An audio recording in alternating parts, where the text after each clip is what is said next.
Welcome back.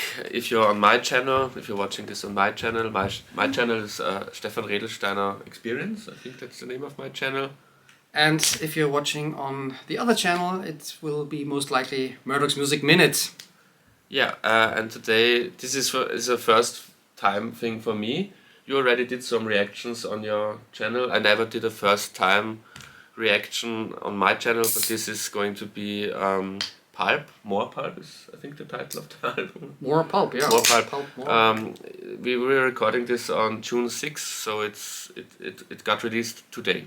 So this is really a fresh first time listening to this album reaction. Beforehand we said we will rank each song, and 10 out of 10 is like a New Common People, Disco 2000 kind of song, and 1 is whatever the worst song on Wheel of Life was, which isn't my favorite Pulp album, And we'll start with the first song now.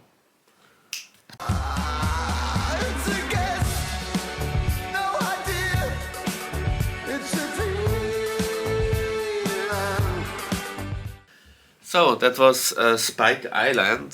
That's the only song that I knew before because it was the single released like 1 or 2 months ago.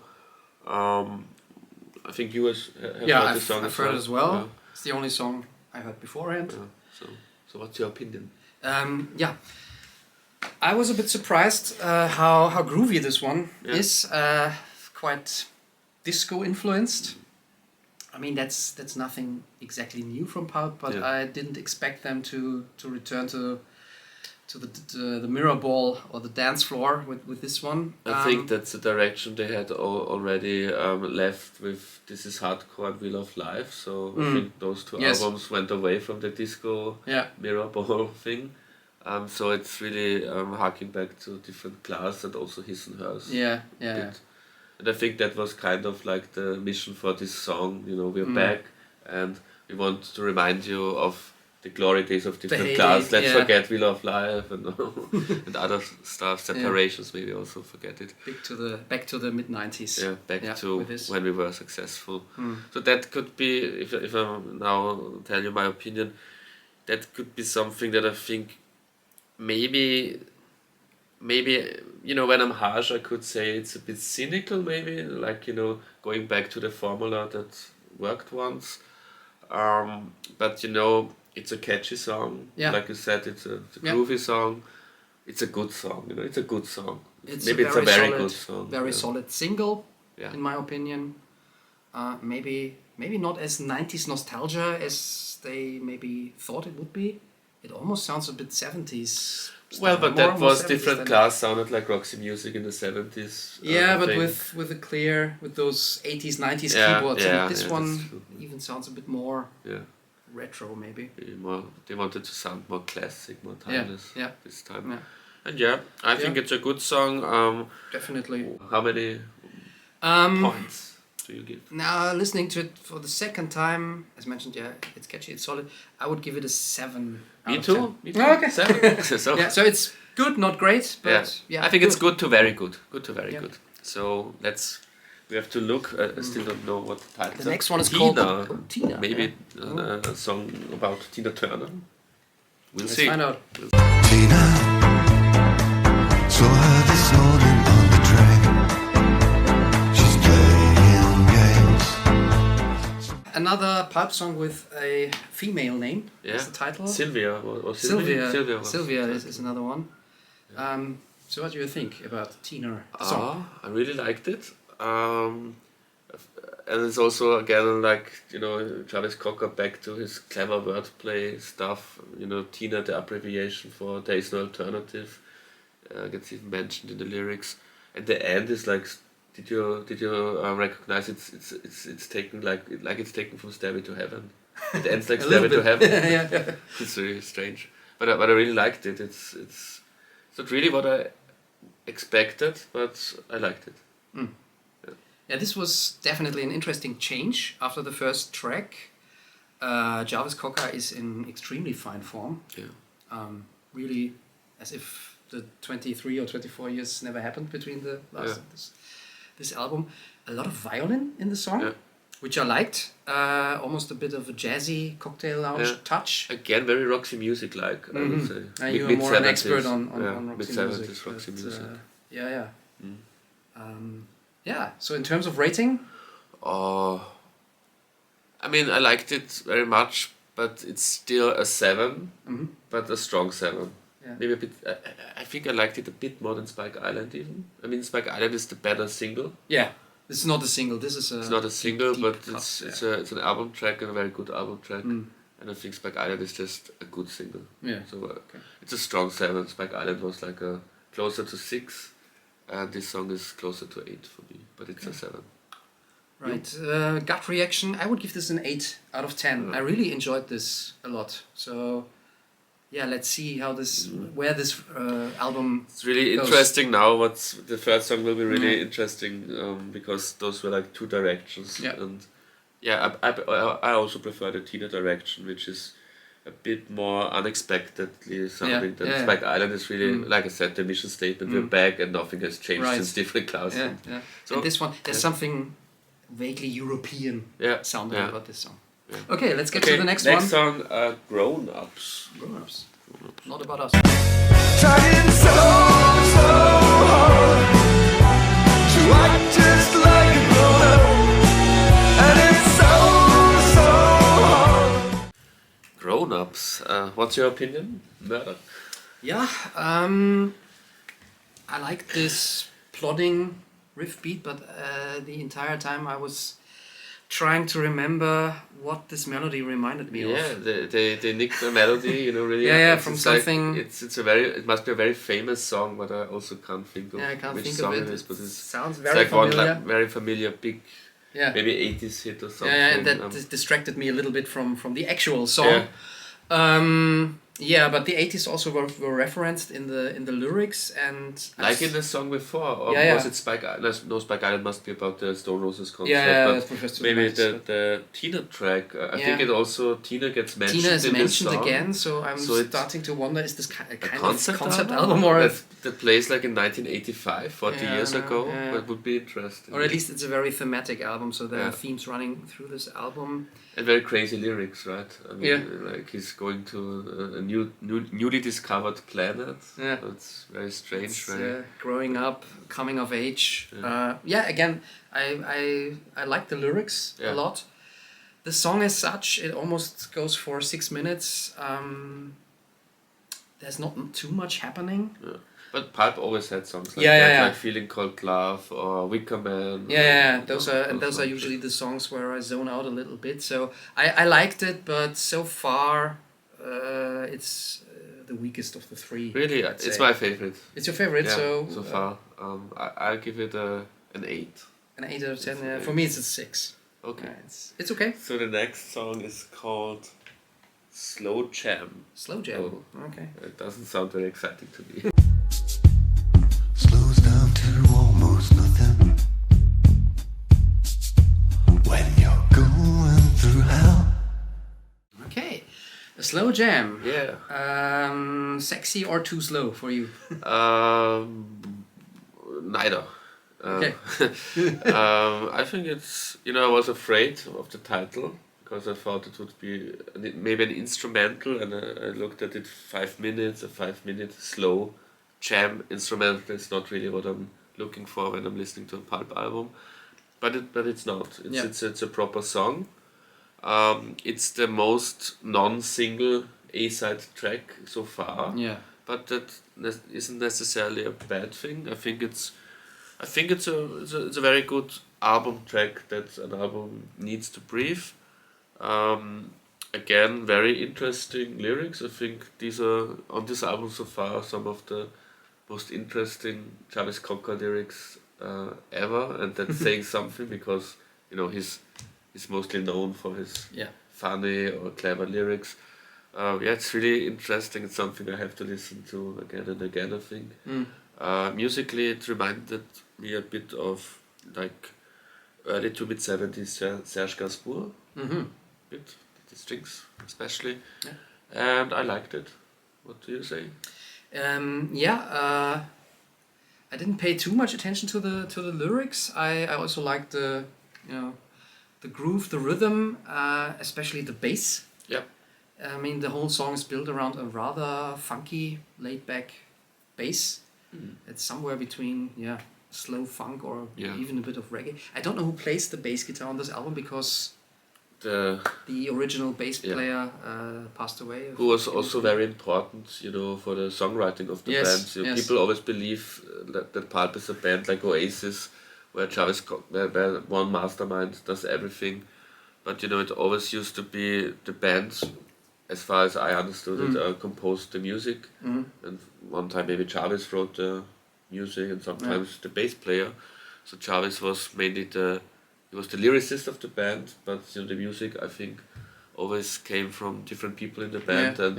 So I was also a bit afraid that do you know the name of the bass player? I can't think of it now. Tim something or... I can't remember it, but I was a bit afraid that with him not being there, something's maybe missing. But so far the bass sounds great on the album, and musically the ideas are good. The ideas are good on the album. Yeah. And also, I like that they use so much violin. Yeah. Which is something they did on their earlier albums, but here it's incorporated pretty well. So, not my favorite, but I would give this somewhere between a 6 and a 7. I think I give it a 7 out of 10. Me too. 6, good 6 or not so good 7. I think I've already given 2 7s, so this is a 6 for me. Okay. Yeah. Balance is restored. Next track, Farmers Market. I like Farmers Markets.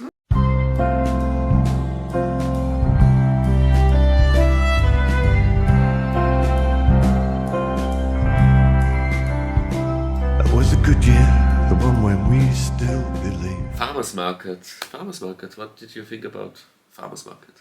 Farmers Market was another surprise for me musically, but I would say this is the song that really sounds like a matured version of the band, something where you have your glass of red wine. Comes with a jazzy 6/8 rhythm piano. That's the fine thing when I have a music expert like you sitting next to me. I would never notice if it's a 6/8 or whatever. That stuff. That's not my. A very very lush track, quite beautiful actually. Yeah. Again, I didn't have the time to really listen to all the lyrics. It seemed like something very nostalgic. Bittersweet memories. Yeah. And enjoyable. But what's your opinion? I liked it, but I always hoped for a kind of payoff, like a big epic Bruce Springsteen moment. It sounded a bit like some of those tracks on the Born to Run album, like Jungle Land or Backstreets. That's also they build up and build up. They start as these kind of jazzy, nostalgic, melancholic songs, and then the big stadium moment comes. It never. But that's not what you usually get from Pulp, is it? Yeah, but I thought maybe now they learned how to be a big stadium band. That would have been, for me it would have been cool to have a big storming, rousing chorus at the end, and he starts screaming, and then the snare comes in and the band comes in. But it was a nice song. It's always nice to have this kind of. I'm not sure if you could call it relaxing, but smooth moments. But now, I think the time is right on this album now to have an up-tempo banger again, because it's been like the second or third in a row that's bit of this kind of feeling. But as a track, on its own, it's a fine track, and I would give it again 6 or 7. I would give it a 6 again. Me too. But 6 is good, 6 is better than 6 average. 6 is okay. Yeah. More of an introspective. Yeah, and song. I'm looking again to my left, and I just found out that the next track is called My Sex. My Sex. My Sex. Yours? My? Coca's Sex. Let's find out. Let's talk about sex, baby. My sex leaves much to be desired, spoken of in whispers behind closed doors. My sex is another myth. So how do you feel after My Sex? I think Jarvis must have listened to, or the band must have listened to lots of jazz records in the last 25 years. So his idea of sex is a jazzy idea of sex. I think it contains one of the worst rhymes I've ever heard. If I heard it correctly, because this is my first time listening to it, but I felt he sang something. He rhymed agenda, like having something to do with a gender, like male or female. Yeah, I got the same. It's like a very bad rap lyric, I think. But yeah, it's very interesting sounding. It's surprisingly, I came into this album, especially after Spike Island, thinking, oh God, is this another nostalgic, we want to sound like 1995 album, but not as good as Different Class. But it becomes more and more clear to me, no, they really tried to give us something new, with some of the great elements that worked in the past. But their last album, We Love Life, I think I've mentioned it before, it's not my favorite Pulp album, but that album already started to go into this more, what can you call it, jazzy direction, and I think it's cool that they kind of picked up where they left. And it's not my favorite track on the album, but one thing I also have to say, which became more and more apparent for me listening to this track, I really love the production of the album. I think it's a great production. So what's your sex? Yeah. It's a very smooth production, a sleazy song a little bit. I'm also a bit undecided about the lyrics. Some lines had me really chuckle, like my sex leaves much to be desired. And then typical Travis Scott. There were other lines where I thought, okay, what's he going on about?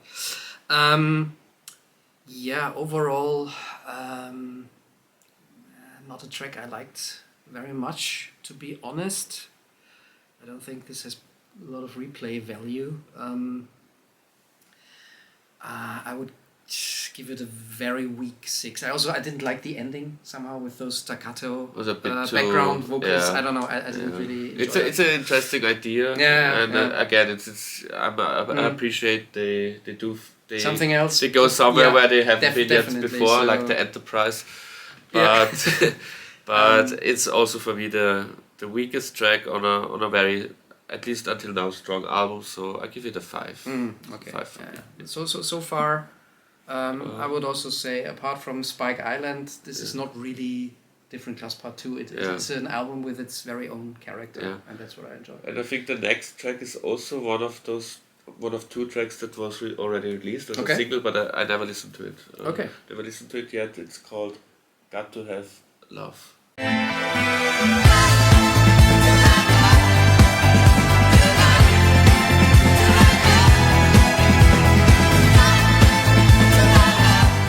Do you have love? For this track, yes, I do. Oh. I do. I think of the 2 singles, this is the better one for me. It's not the best Pulp song ever, and they quote themselves a little bit, which is always a bit of a fan service, and the sometimes L-O-V-E. L-O-V-E spelling, quite charming. I think here it works. I like that it has this dramatic disco drama feel. Really, really good track. Yeah, it's my favorite track so far. It sounds a bit like it's on the one side it's a bit like a sequel to Feeling Called Love, from Different Class with the L-O-V-E, but it also sounds a bit like this disco version of Don't Let Me Be Misunderstood. I think it's also in the Kill Bill movie. I love it. And I also think, of course, it's the better single.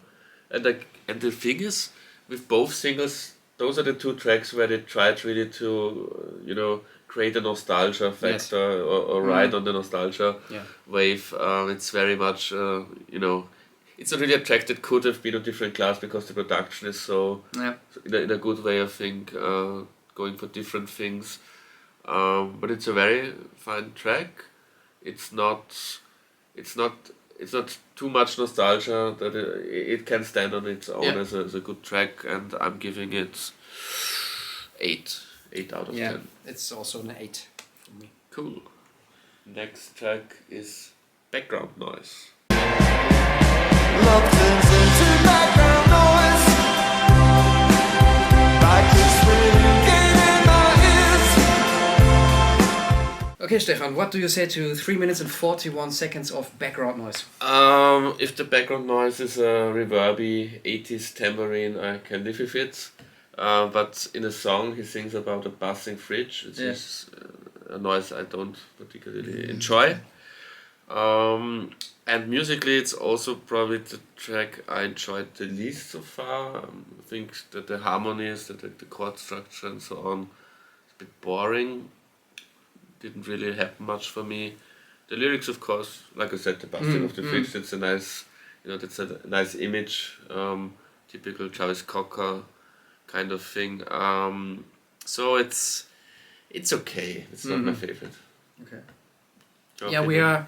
are. This was track 8, I think. It's so track 8, yes. Out rather of 11. deeply or late into the album, and with a title like Background Noise, I was thinking, okay, this is going to be maybe now really a bit of a throwaway track. And then I was surprisingly well entertained. I actually enjoyed this very much, especially the chorus. The chorus is that epic thing that you, I think, wanted to have. That's not an epic Bruce Springsteen chorus. No, yeah, but I wanted a Bruce Springsteen. I don't want Jarvis Cocker. I don't want Jarvis Cocker to do an epic Bruce Springsteen. I wanted chorus, Born in the USA on this other track. Okay. I wanted to have Born in the UK, which Badly Drawn Boy already did, or Born in Sheffield. Yeah. Born in Sheffield. Yeah. But that's not this track. No, but there was something epic about it for me, at least in the pop stuff. Okay. So I would give this an 8 out of 10 actually. Ooh, that's the first time yeah, we really we have have a a bit of- divergence, because Yeah. I'm giving it a 4. Okay. 4 out of 10. I'm leaving-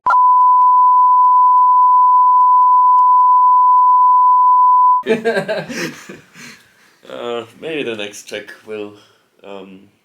Set the record straight. Yeah, it's called Partial Eclipse. Partial Eclipse. Yeah.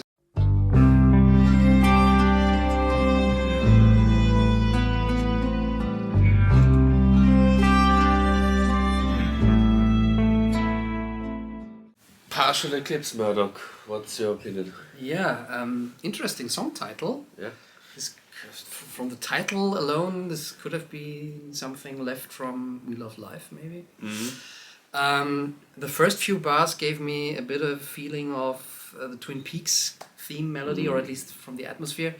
It then turned into a sweet ballad, maybe almost sickeningly sweet.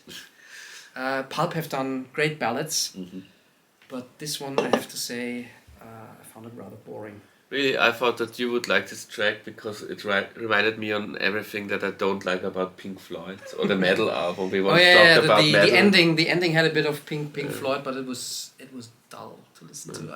I think I prefer it to Pink Floyd, but I still don't like it very much. Again, for me, it's a 4 out of 10. Yeah, I would give it a 5, but yeah, it's nothing too. But the next interesting track title sounds very interesting. Maybe this is finally Born in Sheffield, the big anthem, because it's called The Hymn of the North. Yes, please stand sight of the mainland. So that was the Hymn of the North. Yeah. Yeah. Your opinion? It's a track featuring Chili Gonzalez, Right. first of all. I guess he's playing the piano. Yeah, I think so too. It's my favorite track of the album so far. I mean, there's only one left after this, but it has high potential to be my favorite overall track of the album. It's a kind of unusual Pulp track. It reminded me a bit of my favorite Suede album, the second half, the second side of Dogman Star, where they become big and then lush and symphonic, but also dramatic. I think the lyrics probably, after listening once to it, it's difficult to really, I can't analyze them now, but I think they're the most interesting lyrics, also on an emotional level on the album. They feel heartfelt and not cynical. Also it's the thing with the contactless society and wanting to have like a human exchange in this modern post-modern time. Yeah, and then musically, I think it takes risks, but it's not complicated jazz nonsense. yeah. It's jazzy, but it's beautiful in my opinion. Mm. And yeah, I really like this track. What are your thoughts? Yeah, Chili Gonzalez didn't really, stick out. Yeah, he didn't really make. It's not Could like a have been feature. any, could have been any piano Yeah. player. It's another ballad. As I said, I also have the feeling that this is very personal, very heartfelt. That's the epic track on the album.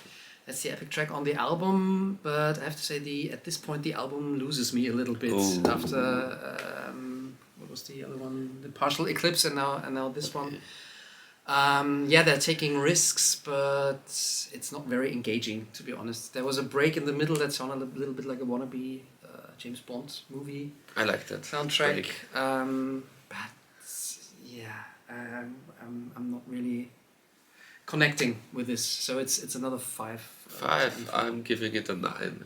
Ooh. 9 out of 10. Okay. Yeah.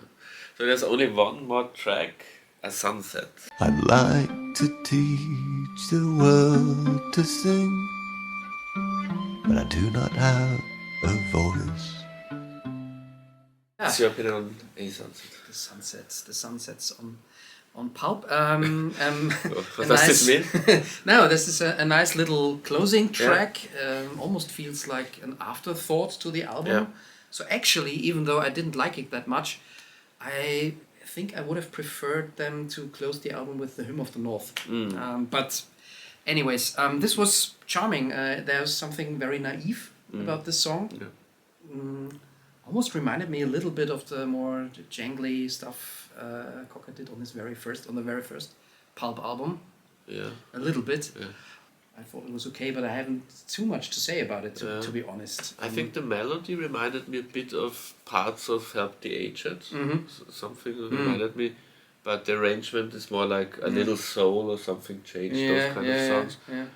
So it's also one of those harking back to things we already did in the past kind of songs, or the janginess of the very early Pulp. Like I said, I think it's good. It's more than okay. I think it's a good closing track. I think it's the type of song you put on as the last song, in my opinion, on an album like that. And as a song, it's maybe not the strongest, but in the context of the album, it works for me. As a song, I'm giving it a 6. Yeah. It's too? a 6, yeah. Okay. 6. So now the album overall. I mean, you already said it. I think when we had the Hymn of the North, that the album has lost you a bit. Yeah. The last few tracks somehow. Do we also give points for the album overall? Or we can try. So to me, if I have to judge it as an album, I think it's a very good comeback album. Let's see if it's a comeback that lasts for more than one album. Maybe it's just a farewell, a very late farewell. But it's they did it with dignity, I think. But I think they also didn't make it as dry and as unexciting as Blur did on the ballad. Was it called the Ballad of Darren? Yeah. Something like that. I didn't really. I like the Pulp album much more than the Blur album. I think the best of those 90s Britpop bands doing albums now are Suede. I think their contemporary albums are all very, very, very good. But it's a very good album. I'm giving it 7 out of 10. Yeah, it's a solid return. Also because of the production. Yeah. I like the production as well. I'm repeating myself, but especially the use of the violin somehow. Yeah. Is really interesting, and I like the first half a lot. So I would also give this a 7 out of 10. And my favorite track, I think, is Tina. My favorite really track is, as a hit song, I really liked "Got to Have Love," and my favorite album track is the Hymn of the North. The Hymn of the North, yeah. The track that you didn't like. No. So that's it for today. Thank you very much for watching. Thank you, Murdock. Thanks as well for being on my channel or your channel, wherever you are watching this, and check out the other videos. Yeah. You all our hundreds of videos. Perfect. Now check them out now. Immediately. All those videos. Thanks for watching. Thank you very much for watching. Goodbye.